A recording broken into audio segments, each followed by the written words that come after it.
चैत्र नवरात्रि के दूसरे दिन माँ दुर्गा के दूसरे स्वरूप माँ ब्रह्मचारिणी की पूजा अर्चना की जाती है। आइए माँ ब्रह्मचारिणी की व्रत कथा सुनते हैं। अगर आप चैत्र नवरात्रि के दौरान माँ ब्रह्मचारिणी की विधि विधान से पूजा कर रहे हैं तो उनके व्रत की कथा का पाठ अवश्य करना चाहिए। शास्त्रों के अनुसार ब्रह्मचारिणी यानी ब्रह्म का अर्थ है तपस्या और चारिणी का मतलब है उसका आचरण करने वाली। इस प्रकार ब्रह्मचारिणी का अर्थ हुआ तपस्या का पालन करने वाली देवी। माँ ब्रह्मचारिणी का स्वरूप कैसा है? माँ ब्रह्मचारिणी का स्वरूप काफी अलौकिक है।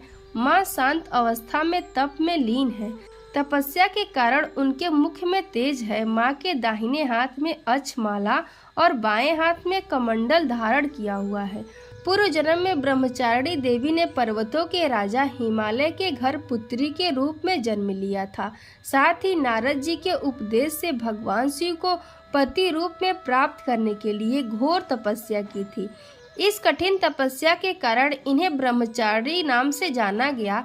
1000 वर्ष तक इन्होंने केवल फल फूल खाकर बिताए और 100 वर्षों तक केवल जमीन पर रहकर शाक पर निर्वाह किया। कुछ दिनों तक कठिन उपवास रखे और खुले आकाश के नीचे वर्षा और धूप के घोर कष्ट सहे।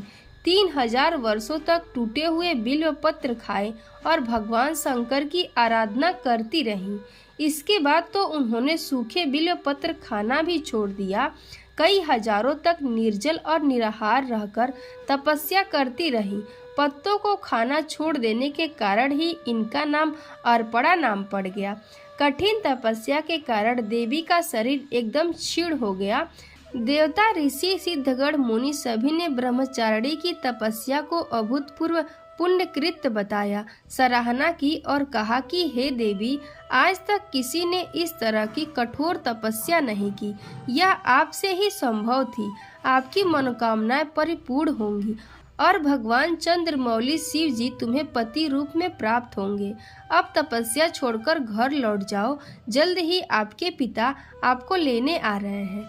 माँ की कथा का सार यह है कि जीवन के कठिन संघर्षों में भी मन विचलित नहीं होना चाहिए। माँ ब्रह्मचारिणी देवी की कृपा से सर्व सिद्धि प्राप्त होती है। अगर आपने नवरात्रि का दूसरा व्रत किया है तो कमेंट में जय ब्रह्मचारिणी माता लिखना ना भूलें।